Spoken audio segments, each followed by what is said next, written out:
new force is about to hit this city. From the dark side of the moon, this is the Cosmos Radio Network.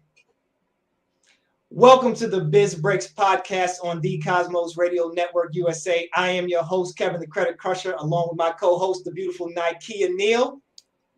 And we got a special guest on today's podcast. Clap it up. Nice. Clap it up for Brian Murray from Blueprint Finance. Brian is here to talk to us about tax. Well, he's really here to talk to us about his story. We're going to get into some tax tips and some things. But we are here every Thursday, 1 p.m. on the Biz Breks Podcast, where we have real talk with real entrepreneurs. You get to hear the entrepreneur's story. You get to hear some of their struggles. You get to hear some of their tips. You get to hear some of the tools they use, some of the resources that work well for them. And they get to really just dive into how they became entrepreneurs. All right. That's the real talk on the Biz Breks Podcast. So, Nikea Neal, welcome back. Thank you for being a wonderful co-host. Oh, you're so welcome. You're so welcome. It's always good to be here with you, good brother. So, Brian, I was going to read your bio, but you know what I think? I think I just want you to tell the world who you are, Brian Murray. Of course. Appreciate you guys inviting me on your platform. Of course, I know both you guys personally, very, very highly respected, always the utmost integrity. So appreciate you guys just having me on. As far as bio, I think it's always a little awkward trying to read your own bio anyway, but I would just say what I would want people to know most about me is just as a man, I'm a husband, I'm a father, I'm a believer, I'm a person of faith. Just try to stand on integrity, try to stand on principles, and just happen to be gifted in the area of finance. I work as a certified public accountant, or CPA for short. Just something that God blessed me with the knowledge to be able to help some folks in this area. Not an easy area to understand or navigate. I get tripped up a lot myself. But again, just blessed and thankful to just work in the area that I was gifted in. Been working in accounting for, probably close to 16, 17 years. And started my company, which is Blueprint Financial Group, in 2017. Excuse me. And since that time, I've just really just been focused on trying to, one, help my community, reinvest, recycle our dollars. And I try to specifically focus on areas of entrepreneurship, equity or ownership rather, and education. And I find that by, really sticking to those core principles, it's helped me, be pretty successful so far. So it's a little bit about me and my bio. Brian, listen, first things first, I have to tell the audience, most of the entrepreneurs that we bring on the Biz Breks Podcast are personal friends of ours, but we also use their services. I trust Brian implicitly and explicitly. I have referred Brian to many of my clients, and I have referred him to some of my family members, some of my near and dear family members. So when we talk to these people on the Biz Breks Podcast, we're not just grabbing people randomly off the street. We know these people, and we know that they have a high level of integrity. So we're honored to have you on the show. And before we get into, because I want to ask you a question about something you mentioned really briefly, but before we get into that, Nikea Neal is one of our sponsors. So Nike, you want to talk to the people about what you do and how they can reach you? Okay. So talking to the people about what I do, I help with financial planning. So when you think about financial planning, oftentimes people think about it and it's like overwhelming. It's like, oh my gosh, I don't know where to start. I help you put the pieces together in very simple pieces together. So I help with budgeting. I help with understanding the basics of life insurance, investing for yourself, for retirement, for your children, as well as help with budgeting. And then on the small business side, we do the same thing, because oftentimes as entrepreneurs and small business owners, we forget to set up plans for ourselves to make sure that we have an exit plan. Just retirement is not necessarily just your business. You need to make sure that you're setting monies aside and everything for yourself as well. So I help with all of that and more. And then I have the personality to go along with it. So, you're not going to get somebody that's all bougie and stuck up. I know where you're coming from. I have a Target, a shopping thing too. So I understand and I get it. So the way that you reach me is By email is just my first and last name. So it's NYKEIANEAL@gmail.com, or you can reach me by phone 267-257-3274, or you can hit me on the social media platforms, Facebook, first and last name, Nikia Neal, or on Instagram, Nikia Neal. Awesome, nice. And those life insurance policies, so many times, nice. We don't. Our people, Black people. I'm unapologetic when I talk about people, and we don't discriminate here on the show, Brian. Just to let you know, but we do cater to an audience that is underserved in these areas, right? And so in the Black community, we often don't have life insurance. We pass on, and we don't pass on that wealth through those life insurance policies. So now tell them one more time where they can go get that life insurance, how they can contact you. They can contact me at 267-257-3274, NikiaNeal@gmail.com. My name is right on the screen. You can spell it right, and that's how you're going to get to me. And just remember that life insurance is not just for you, it's for them, okay? So we got to not be selfish with it, people. We got to pass on this wealth, and just having it at your job is not enough. Please understand that. Awesome. So, Brian, you talked about two things that I want you to expound upon. One is being an entrepreneur, husband and father. I happen to know you have a beautiful daughter, beautiful wife, beautiful daughter. Yes. Your daughter's how old now? She's 5 years old, going on 20. Right. So Nikia has a beautiful daughter. She has two beautiful daughters, right? I have two beautiful daughters. You're ahead of Nikia in one of the areas. She's got you in one. I'm ahead of both of you. I'm ahead of both of you, right? I've got through some of the young stuff, and now I'm the old stuff. But the older they are, let me just say this: the older they are, the bigger the challenges, right? Mm-hmm. So, being a husband, let's talk about that. Being a husband and an entrepreneur. Talk to us a little bit about that aspect of your life. Yeah, I mean, I'm pretty blessed because both my wife and I are both entrepreneurs. My wife was an entrepreneur long before I decided to take that leap. So, day in and day out, I know with 100% certainty that she gets it. You know what I mean? Like, she understands that sometimes there's highs, there's lows. I'm not always the most pleasant husband to deal with, depending on how the day went. But at the end of the day, I think we kind of get it in terms of the sacrifice that's necessary. So I'm blessed in that respect, because I know that everybody doesn't have that. Sometimes you can feel like you're pulling when the other person is pushing, and vice versa. And it's like we both kind of get it that we've been really blessed in some specific areas where we have to kind of live out this gift and this purpose and this calling. The other thing I'll say, and I'll try not to be slow me down if I get long-winded, because I can. No, man, you talk. So, I think I was thinking about this earlier when I was driving into my office today. Entrepreneurship is it's as much for me. It's been as much a process of self-discovery as it has been like the business discovery. Meaning, like, working on, like, learning myself and working on myself physically, emotionally, spiritually, all of those areas, intellectually, and they're all interconnected. So it's been as much that process as it has been figuring out the right service or products or employees, or it's been probably more on the sort of like self-assessment side, or like the I guess the emotional side of it. So yeah, that part, I don't think that can be like emphasized enough, because I didn't realize that. Like I said, my wife was there long before me. I think she's been in business for she just celebrated her 15th year, if I'm not mistaken. So congratulations. Right? Thank you. There were certain things that she like sort of understood inherently just from the process of going through it that I didn't get, right? Like, I was sort of like when my wife was like kind of starting out and building, especially early on in our marriage, like I was sort of like the 9 to 5, like I was handling that side. Right. So we balanced each other out. Like, she sort of had the freedom, the independence, and I stuck to more of stability, security, just making sure that we were okay. Right. And what I didn't realize until I came on the other side of that spectrum was like, man, like when you're in it, you are in it. you know, good, bad, ugly, and different.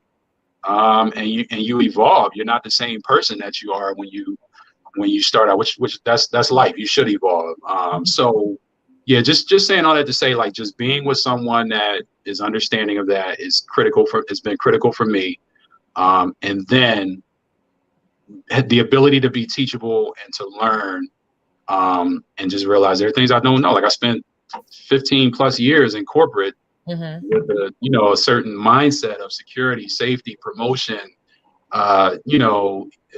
somebody else elevating you to when you get on your own side of it.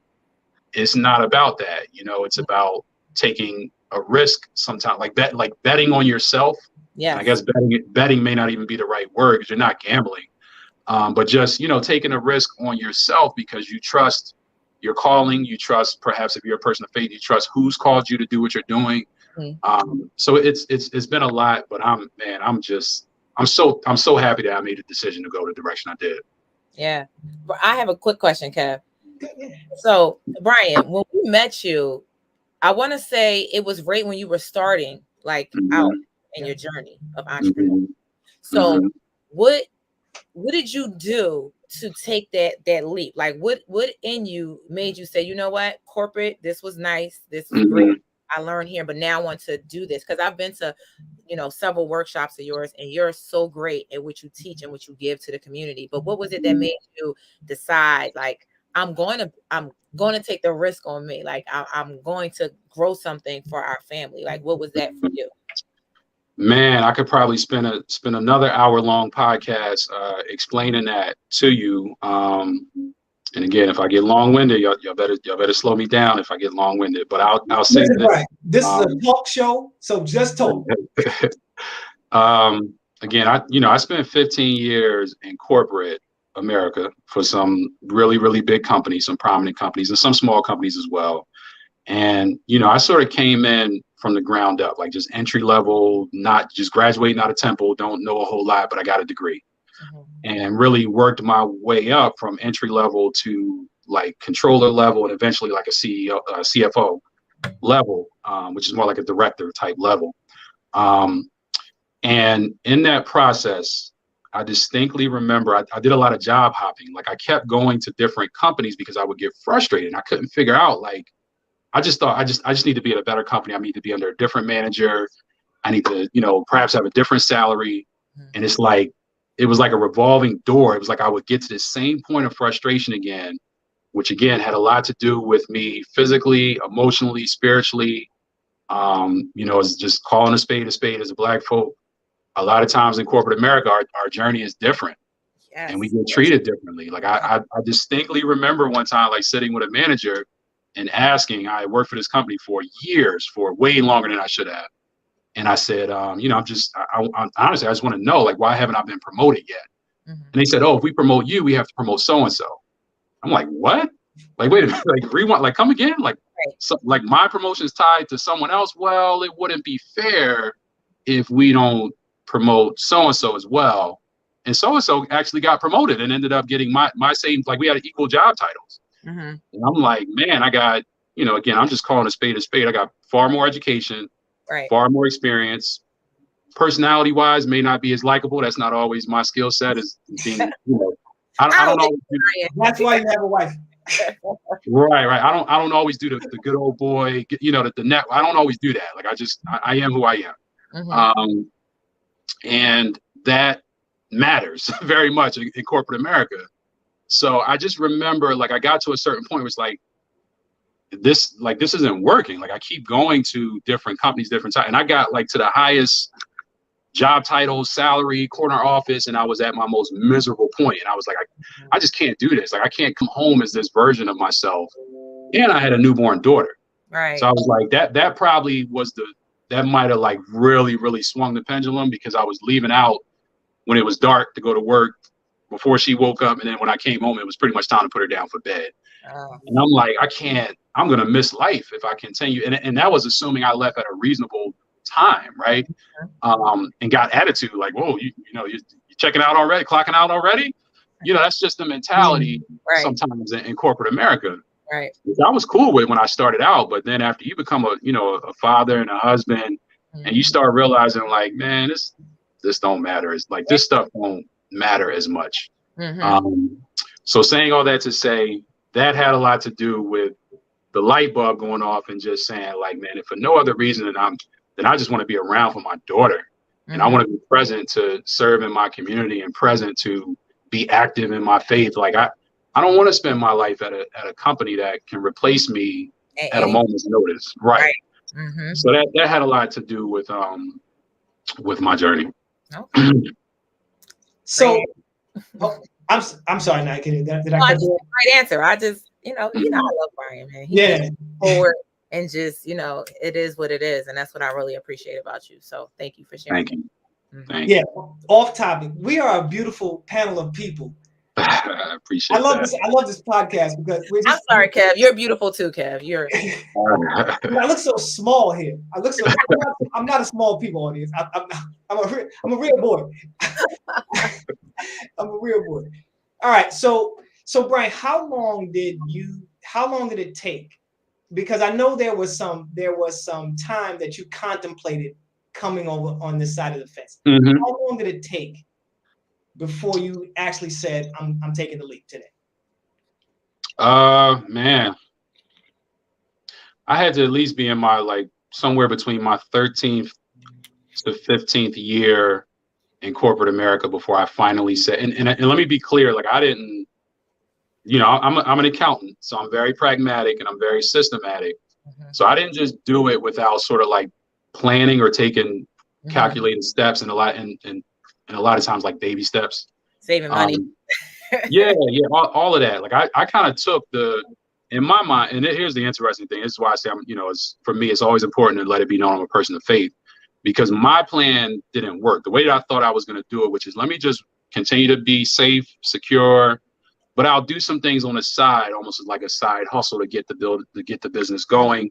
And then eventually in a period of years or whatever it is, it'll kind of even out. And it didn't work that way. It just did it. I left the best in terms of title, salary, office, all of that. I left the best job that I had because, again, just being at a point of frustration, thinking I just need to go somewhere else. I left thinking that I was going to get another job. I'm searching for jobs.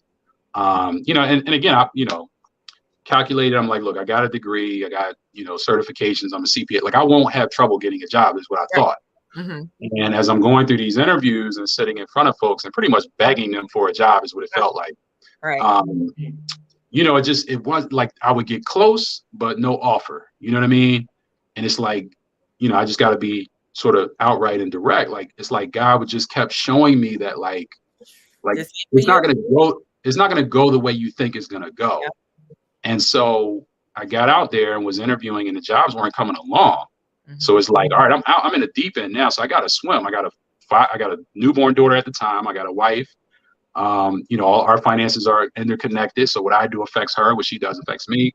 And it's I got to make this thing work now. So I started, just trying to run a business. It's I'm out here. Let me just try to run a business. I wouldn't recommend that strategy, but that was the way it ended up for me. And, it took a period of years. I went back and worked part-time at certain points in my career for companies. And, I was always pretty direct in saying that, look, I'm a business owner. I'm building a business, but I'm willing to work part-time. I did Uber. I did whatever I needed to do to just try to make things work. Right. And by no means have I arrived and I'm just, I got it all under control, but I've been blessed in the sense that now I can do this full time. I've built enough momentum and God has shown me enough favor to where I can do it full time without doing a bunch of other stuff, because it's really, really hard to be a jack of all trades and be an entrepreneur. It's extremely difficult. You got to be all in or all out at some point. Right. It might not be like that on day one, but at some point you got to push all your chips in and say, look, this is what it is. This is my hand. Got burned both. Yeah. That's good. So That's a great segue. Something you said was a great segue to my next question. And I heard you say you're a man of faith. I keep hearing you say you've been blessed. I keep hearing you say your path. So what does, and we don't shy away from any topic, right? A lot of podcasts will say we don't get political, we don't get religious, right? But I understand that your faith played a huge role in your trajectory. So talk a little bit about how that works. There are people out there who are struggling with that as well. Oh, did we? My connection is bad. Give me a sec. My connection is like really, really bad. Sorry. No problem. We're gonna wait because you are dropping gems, and however long it takes, we're gonna wait. It's a perfect time for you to go to your commercial, Kevin. Promethean Credit Counseling. So Promethean Credit Counseling, we help individuals and businesses get access to capital through credit. And we're right now, this is a great time. So what people don't know, or a lot of people don't know about Promethean Credit Counseling, is we are the nation's only Black-owned, Black-operated franchise, credit counseling franchise in the nation. And we're looking for franchisee partners. When I say we are a franchise, we are the franchisor, and we are selling franchises. So if you are looking to build a book of business, you're looking to help the community, because the spirit of our business is to help the community. If you want to help our community put themselves in a better financial position through credit, give us a call, 215-904-8690.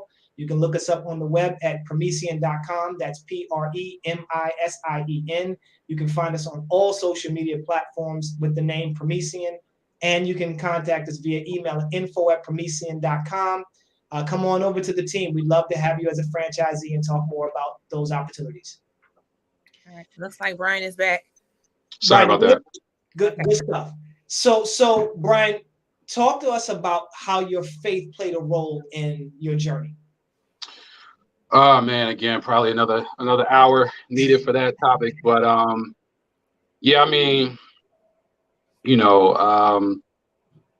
as it relates to faith and how it's interconnected with business, what I learned in the process of entrepreneurship, and I'm still learning, is that for me, I gotta, don't get me wrong, like I worked my tail off to get where I'm at, but there were a lot of things along the way that God did for me that it only could have been God. You know what I'm saying? And it's tough to like describe it in a way that makes sense, but there were certain things that happened that were like, man, like this wasn't me. Like I remember when I was going through the process of taking the CPA exam, which is extremely difficult, and I was failing, like I was like failing the exams, and I was really ready to like quit and like give up. I was like, man, I just, I don't need this anymore. I don't need the stress of it. I'm cool with being, at the time, I'm cool with being an employee. And I didn't really necessarily need the CPA to work in corporate America. It makes you more marketable, but you don't need it. And I kept failing exams, and I was ready to give up. And I remember my wife was like, no, you cannot give up. Like, you can't quit. Like, so to try to give an abbreviated version, there's 4 parts of the exam that you have to pass within a 18-month window. And somehow I managed. It took me I had to take the exam a total of 7 times before I actually like passed the entire CPA. Mm-hmm. Some folks take it, they bang it out. All 4, they just bang it out. That was not my experience. So I got close after the 3rd exam, but the window was about to close. You had to pass them in a certain window, and that window was about to close. And I was like, you know what I mean? I don't really desire to do this anymore. And I was like, no, you're too close. You cannot give up, right? Mm-hmm. So I'm like, all right, you got to kind of process it emotionally when you fail those types of exams and stuff like that. And then you go back to the drawing board. Your life is dedicated for months and months of just studying. So I'm like, all right, this is the last time. If it don't work this time, the window's closed. So I can't, I got to start from scratch. I don't get credit for any of the previous stuff. Mm-hmm. If it don't work this time, I'm done.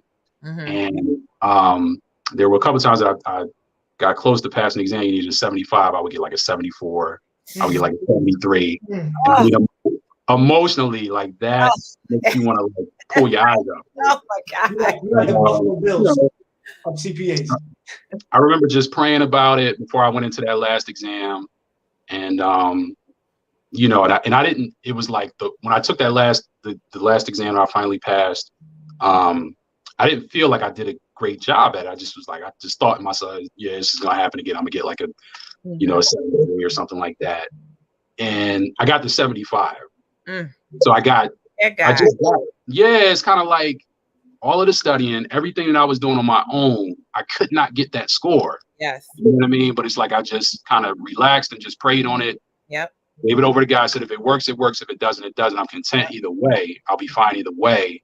And it's like I got the 75. So not to go off the rails there, but that gave me enough perspective to say, okay, now I've got to do something with this. It's not enough to just get this credential, get this license, start. It's like, nah, I got to really do something with this and pay it forward.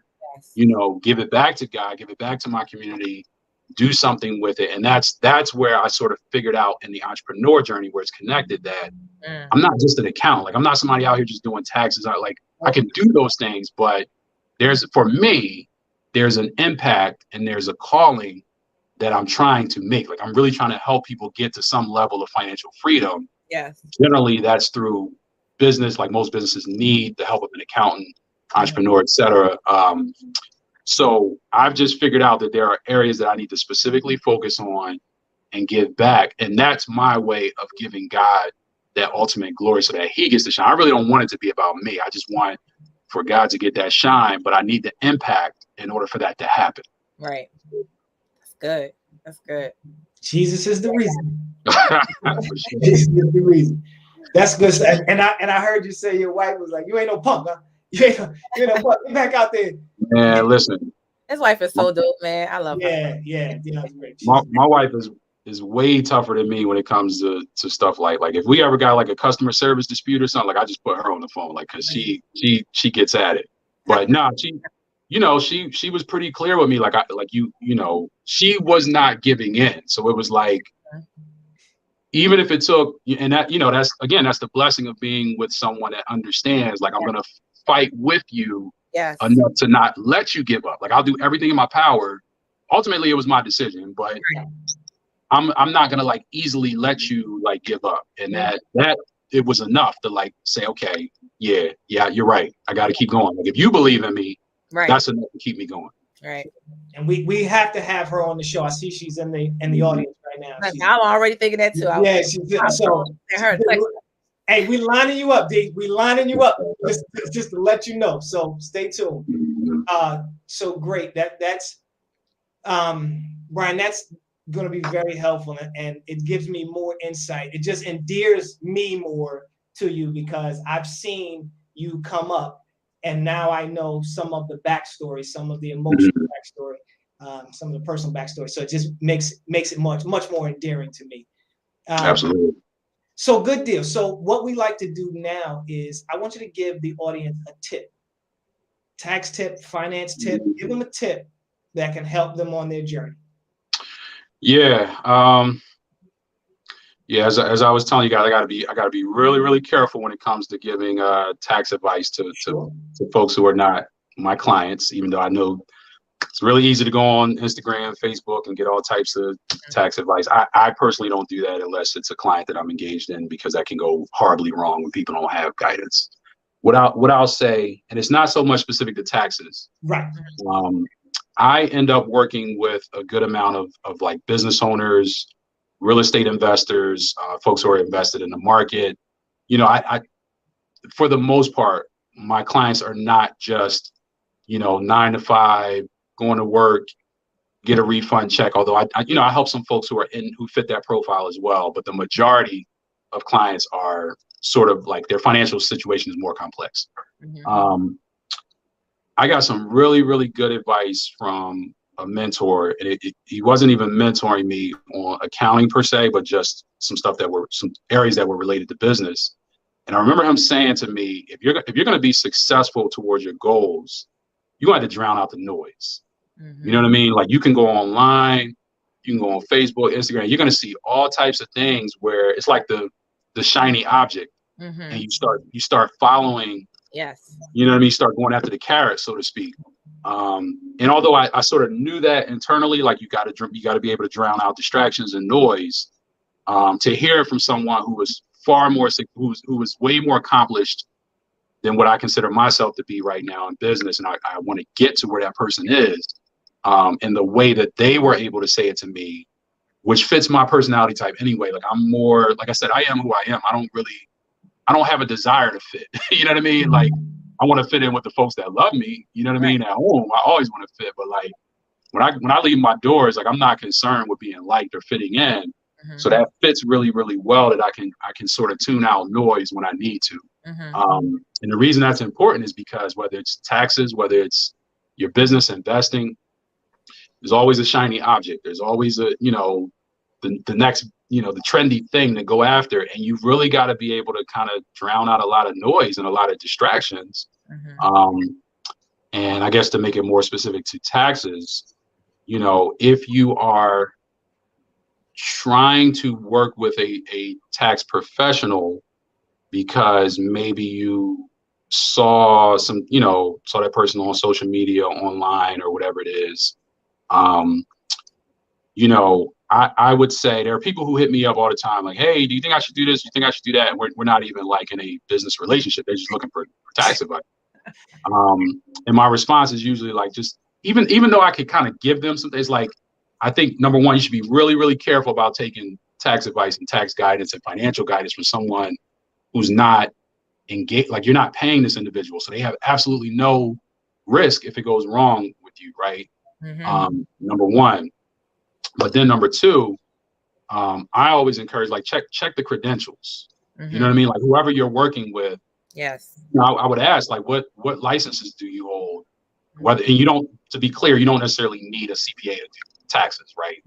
You can go to HR Block. I wouldn't recommend it, but you can go to H&R Block and get your taxes done, right? Again, the folks that I provide value to, their financial situation is a little bit more advanced than what H&R Block can typically do. Right. So, I always encourage folks, like, check the credentials. Like, what licenses do you hold, right? Again, not that you need that for taxes, but I'll be more specific. Like, as a CPA, like, I'm not someone that, like, when I worked for those 15 years in corporate America, I didn't just spend my time like just doing taxes or just doing bookkeeping. Like, I was responsible for all of it. Like, as a, when I got to a certain level, I had to be concerned about the books, the taxes, the budget, the HR staff. It was like, it's a different element when someone has like a $200 or $300 million business and they're saying, you take the reins financially. Like, we're following your lead. So, but again, the calling convinced me, like, if I can do that for them, I can do it for myself. I can do it for my community. I can do it for people that I actually want to work with. So just saying all that to say, my credential, my skill set came with something different than just filling out a tax form or just typing some things into QuickBooks. Like, so I would encourage folks to, if you're going to work with someone, drown out the distractions from other things that you may see, focus on that individual, ask questions of that individual, like, what makes you qualified to do what you're doing.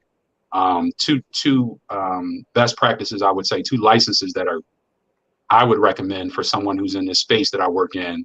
CPA, obviously certified public accountant, or there's also what's known as an enrolled agent, or an EA for short. I would highly, highly encourage using a professional that has one of those 2 designations.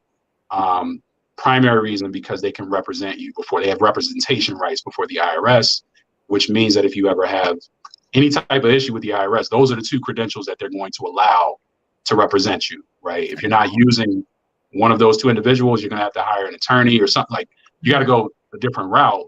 But if you're already sort of paying someone to prepare your taxes or help you run your business or whatever it might be, why not use someone who's been diligent enough to get one of those licenses that typically are going to make you a standout in this area.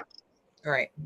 And for those listeners, please stop trying to contact Brian and get the free 99 price. I try to tell clients all the time, what I'm willing to say is based on what you're willing to pay. I like that. And to be clear, I do a good amount of, like, pro bono or free type of work, but it's always going to be limited in terms of what I can give you until we get to a certain engagement level. I was just going to say that Brian does a number of free workshops for the community, all of those things. So you guys definitely want to check out his website. He's always giving to the community. So take the class. I took his class and was like, my mind was like, whoo, that little emoji, that's what the blown up head. And I was like, I didn't know this. Because everybody just thinks I'm getting LLC and everything's going to be great. Listen, man, it is steps to this is things that you need to have. And that's the reason why you want to have a certified public accountant like Brian, because it's not just about getting the LLC and everything is gravy now, right? There's other business entities and things like that that may be better for your business. So just had to say that quick little thing. And now Kevin's like, nice, go ahead and give your tip. So I'm going to do that. Okay, so I'm just going to kind of piggyback since we have Brian here. So my tip is for people who are cashing out of like investment accounts. So I'll use specifically a 401k or 403b that you have at your job. Oftentimes people treat those as like emergency funds. And the thing about it is when you're taking money from that, you know, that account is set up, you know, as a retirement account. So 59 and a half is like that golden age where after you take money out, then you're not getting that penalty. So there's a 10% penalty involved when you take money out before that. And oftentimes people don't know. And those taxes, I mean, those accounts are also, you know, pre-tax. So if you taking money out, Uncle Sam always want their money. Okay. So if you're leaving your company and you have, let's say you're going from company A, you have a 401k. Let's say you have, you know, $40,000 in it. And now you're going to company B. Roll it over. Okay. So that way you're not, don't take the check. Like you take the check, you're going to get hit with the penalties and taxes. So you want to make sure that you just roll that over. And let's say that as an entrepreneur, you're like, hey, I want to leave my job and start my own thing. You can roll it over to an IRA rollover account. Okay. That still protects you as well. So that's my tip without getting too far along with that. And then, guys, if you want more, y'all know what to do. NikeaNeal@gmail.com, 267-257-3274. You like the podcast? Yeah, I like it. I like the little dance,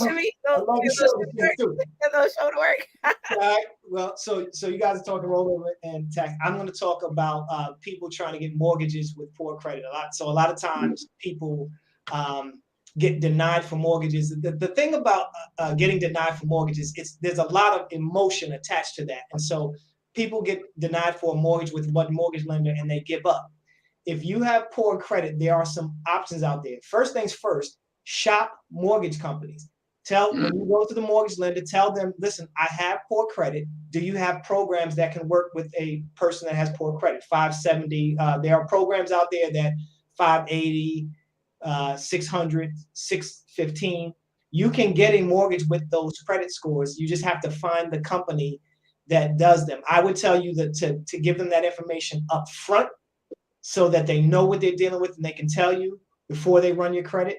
But even if they run your credit, you can shop around a mortgage. If you get 6-7 mortgage lenders in a 2-week period, it all looks like one inquiry to the credit bureaus. So don't worry about shopping mortgage. You don't have to just go to one place.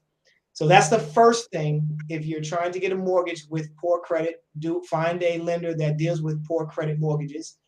And if that doesn't work, try the rent to own option. There are a bunch of for sale by owner properties out here, or properties that if you talk to the owner, they will allow you to rent the property for a period of time and take a portion of your rent and apply it towards a down payment of the mortgage. And they'll give you 1, 2, 3 years and say, you know, at the end of 3 years, you have what's called the first right of refusal, where we'll sell the house to you. If you can't get a mortgage, then we'll sell it to the next person, but you have the first right of refusal. If you get the mortgage, we'll apply that extra money in your rent towards the down payment. So don't just give up because you got denied a mortgage by one credit lender. That's my tip for the day. Well, that was a good tip, Kevin.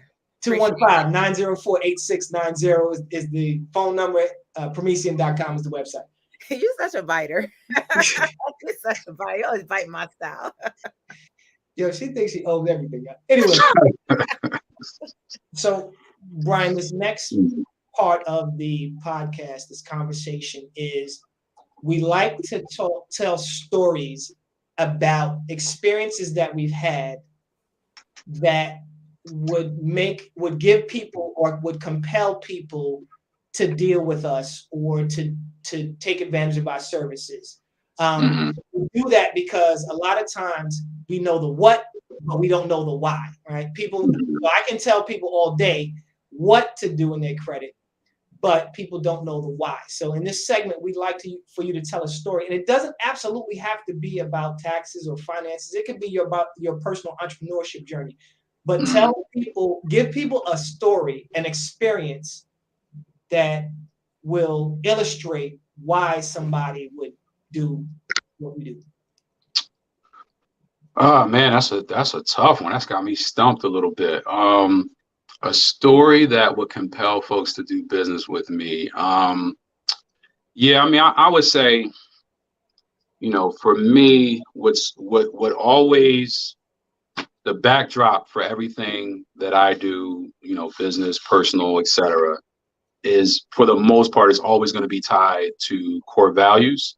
So, if I'm going to give a story, I would probably, relate it to just something that happened that forced me to lean into core values. So, this past month of January, excuse me, was actually, it was my best month in business. Financially, it was my best month in business so far. Like it wasn't even close. Like by far, it was my best month. And there are a lot of things that can contribute to that. It's tax season. There are things that can contribute to that.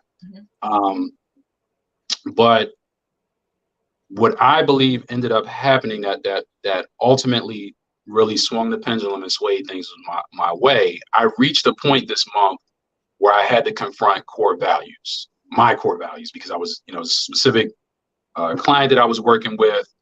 And that was, it was becoming like that area was starting to be called into judgment.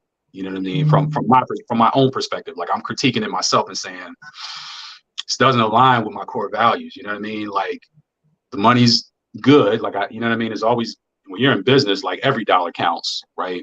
Yeah. So I don't want to not work with this client, you know what I mean? Because financially, I want to get the money. But I reached a point where I said, I remember having a conversation with my wife. I was like, I told her, I said, I got to terminate a client today. She was like, what? She's like, I didn't even know you could get terminated. Like, this is not corporate America. Like, how do you terminate? So I said, I gotta terminate the service. Like, I can't work with them anymore.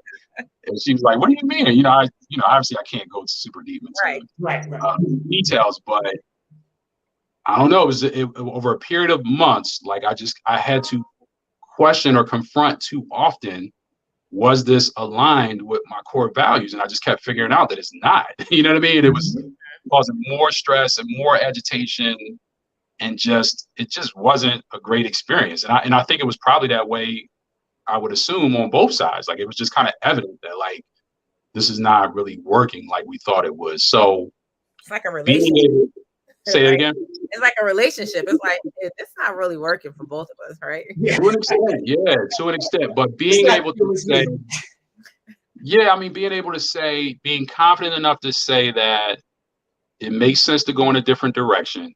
And this is just me having a conversation with myself, because of, at the end of the day, it's not aligning with the core values that I hold. You know what I'm saying? Right. Just being confident enough, brave enough, not that I didn't still have fear that it could go wrong. And again, every dollar counts. I need it. But being willing to do that in a month that ended up being the best month by far for my business was like, I don't think that goes back to the faith aspect. I don't think that's by coincidence. Like that's just something that was revealed to me that said, are you going to make this decision? Are you going to stand on it or not? You know what I mean? You're going to stand on integrity. You're going to stand on these principles or not? You know what I'm saying? And I said, yeah, I'm going to go ahead and stand on it.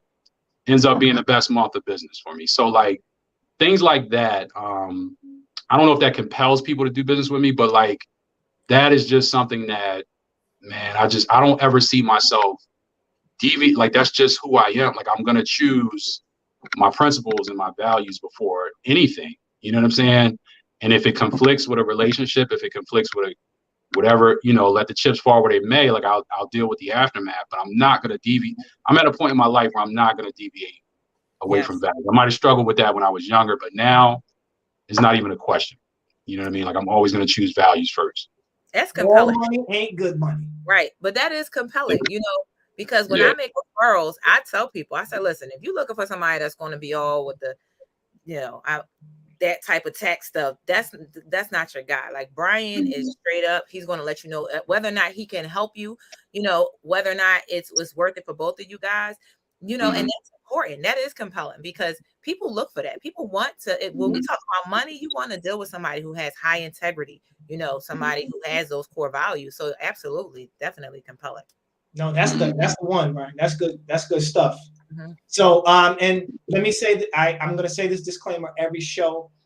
If you hear your story, if you're following along in the audience and you hear your story, just know we never say names. And we're not shaming you. We are telling these stories because we know that it's going to help somebody else. And so that leads me into my story. Had a person who had a few charge-offs and went to get a mortgage. Didn't talk to me first. Went to get a mortgage, got denied the mortgage, and that's how they got to me. But they were saying, these charge-offs were back 5 years ago, and now they've come up and they prevented me from getting a mortgage. So what I tell people all the time is, you don't have to absolutely do anything about your charge-offs because of the way charge-offs work. You don't absolutely have to do anything, but there are mortgage companies that have criteria. So the federal government, if you're getting a mortgage, the federal government has no restrictions on charge-offs. You can have as many charge-offs on your credit as you want, and they can be as high as you want. But each lender has their own criteria. Some of them will allow you to have charge-offs. Some of them will not. Some of them will allow you to have charge-offs, but they have to be no more than a maximum amount. Mm-hmm. So just shop your mortgage, but make sure you're paying attention to those charge-offs because they can come to bite you when it's time to get a mortgage. That's my client story. Nice. You got something for us? I wanted to go first since I didn't want you to say I was biting. Because it's true though, but that's all right. We talk about that another time. Okay, I was working with someone. Look, I'm not even going to give gender. I was working with someone who had life insurance policy and didn't know exactly what it is that they had. So we contacted the company. They allowed me to speak on their behalf. I asked the company a couple questions. Come to find out, this person had 4 policies on themselves, and they had 4 children, had 4 policies on their children, each individual. So in total, they had 8 policies. They thought that they only had 1 policy, and all of their 4 children were on that 1 policy with them as well. They were paying over $200 for that. They had multiple charges coming out, and every time they tried to talk to the agent would kind of spin them, if you will, oh, it's for this is going on. So they didn't know that they had all of those things going on. So I was able to help that person, give them more coverage, reduce the price by over $100, insure all of their children as well, and then put that extra money that they were paying into an investment for them and their family. That's why you need to come and see Nike and Neil. Oh, properly structured life insurance policy. All right, good deal. So, Brian, we have a segment. Thank you for that, by the way.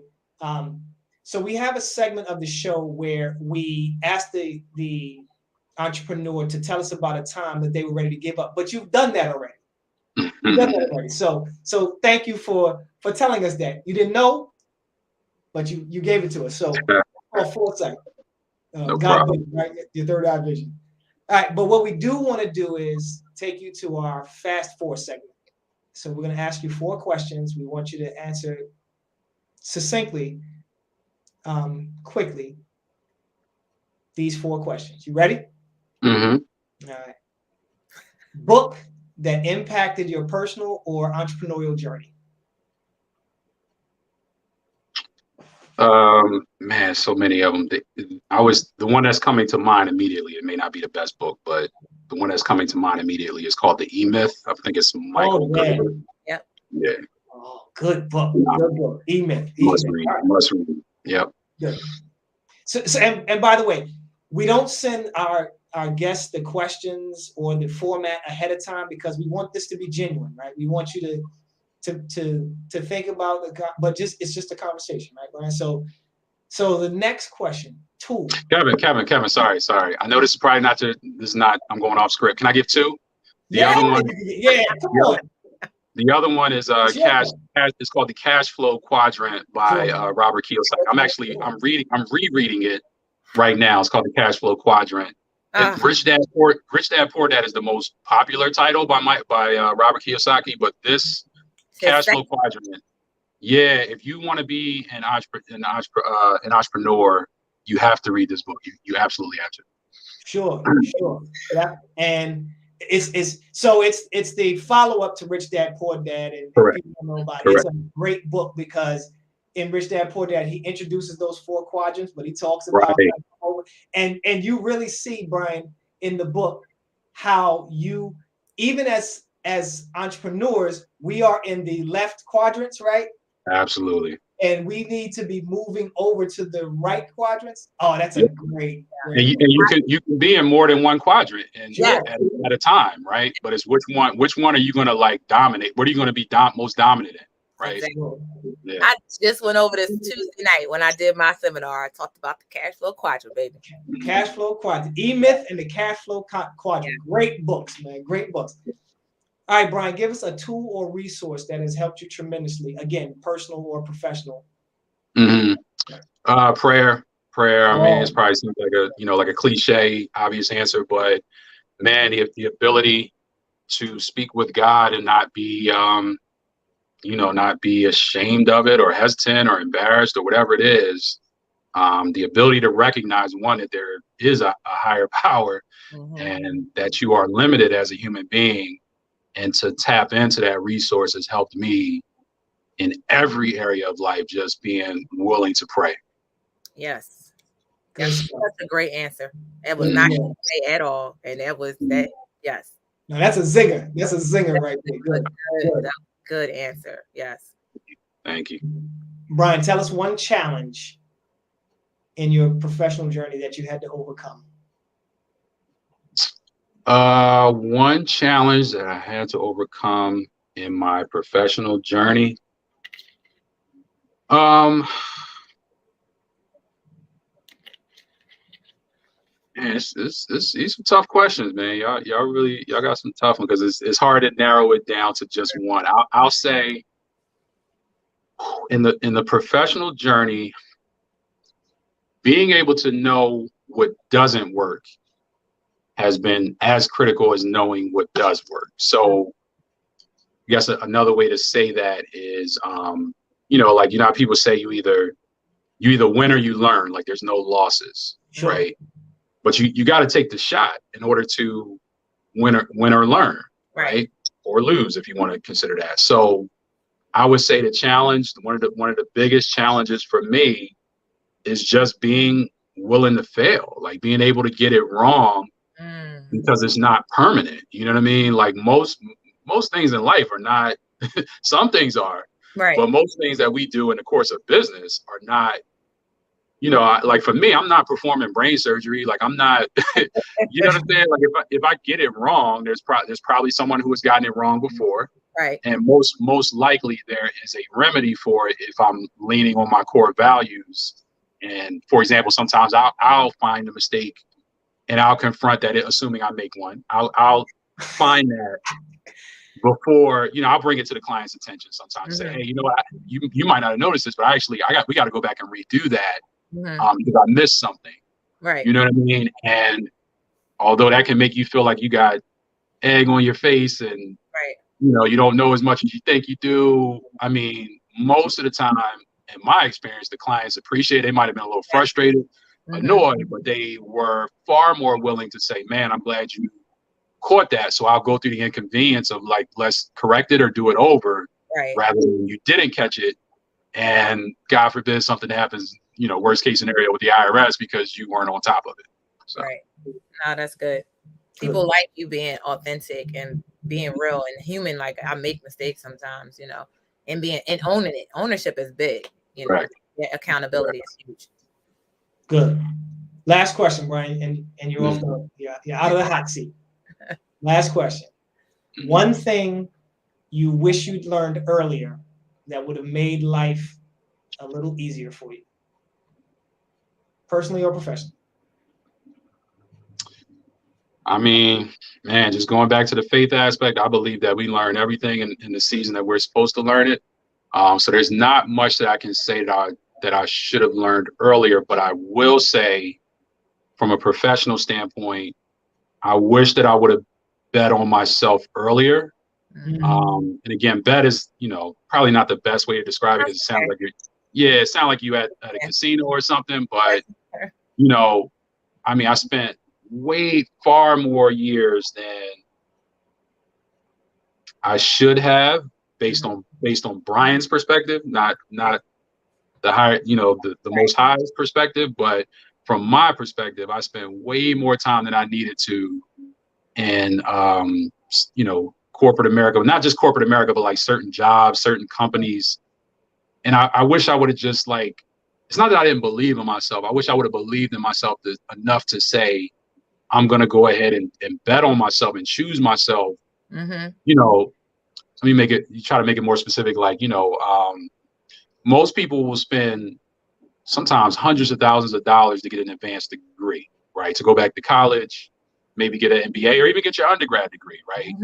And Nakia and Kevin, I'm sure you guys can appreciate, from clients that you may see, you can go into unbelievable debt just trying to get a degree so that you can have a job and pay back that debt, right? Yes. And one day, again, just having a conversation with someone, and some things are taught and some things are caught. Right. And just having a conversation with someone, they were like, man, look, before I go back and spend another $100,000 or whatever it costs to get this degree, I'm gonna go ahead and start my business. Or I'm gonna go ahead and do such and such. This was years before I started my own journey. But I caught that for a second. I was like, man, you know what? That's true. I done spent way more money on than, student debt and higher education. I haven't even put a cent into trying to form, my own business at that time. Right. So, just things like I wish that I would have just bet on myself earlier. But again, it happened in the season that it was supposed to happen so that I can learn what I needed to learn. Right. Absolutely. In all areas of life, not just business. I needed to learn a lot and still learning a lot. And you can teach your daughter different things now from what it is that you learn. So. Man, listen, my daughter teaches me. I'll be honest. My daughter teaches me. As much as I love being a parent, I hope that I'm viewed as a great father. She tells me often that I am, but there are certain things that I just learn about myself because my child reveals it. It's like having a child is like holding a big mirror up to yourself. Yeah. And you see habits, you see, things we can project onto our children. So she sometimes is teaching me how to be a good father, good parent, as crazy as that might sound. No, it doesn't sound crazy. And they're super honest. Kids don't know to try to not do this to hurt your feelings. They just this is what it is. So, definitely get that. Yeah. And we see her teaching you on social media. Oh yeah, for sure. Thank you for being transparent. Absolutely. Absolutely. Brian Murray, we appreciate you. We're privileged and honored to have had you. We are certainly going to have you on again. Sure. We're going to have your wife on as well. So tell her to stay tuned. I know she's watching. So you hear me. I know you hear me. Brian, tell people where they can reach you. Yeah, on social media, blueprint_CPA. That's my Instagram, Twitter, Facebook handle. And then website is blueprint4, FOR, finance.com. Feel free to check out the website. You can schedule a consultation directly from the website, and we can go from there. Brian, thank you so much for being on the show. We truly appreciate you, man. Thank you. Thank you for having me. You're a man of distinction, and we are just really, really grateful for you being here today on the Biz Breks Podcast. Once again, the Biz Breks Podcast on the Cosmos Radio Network. We're here every Thursday, 1 p.m. Eastern Standard Time. We're broadcasting from our studios here in Pennsylvania, but we are connecting with our partners. Thanks to Sean out in London. Thanks to Showtime, the hype man, for being a part of our world. You can catch us on all of our social media platforms. You can catch us on the Cosmos Radio Network USA platforms. You can catch us on all of my social media platforms, the name Premisian, Premisien. You can catch Nikeia on her social media platform on Facebook. You can catch her on Nikeia Neal. Was it Nikeia_Neal on Instagram? This is Nikeia Neal. Just Nikeia Neal on Instagram, right? No underscore? Nope. All right. You can catch us on any one of the platforms. Please follow, like, subscribe, hit the bell, and share. Follow, like, subscribe, and share. That's how people can get to see Brian, Nikeia, and myself. We want to be in everybody's living room. So please follow, like, subscribe, and share. And stay tuned until next Thursday on the Biz Breks Podcast on the Cosmos Radio Network USA. Thank you, guys. Thank you, Brian. Yeah, appreciate you. From the dark side of the moon, this is the Cosmos Radio Network.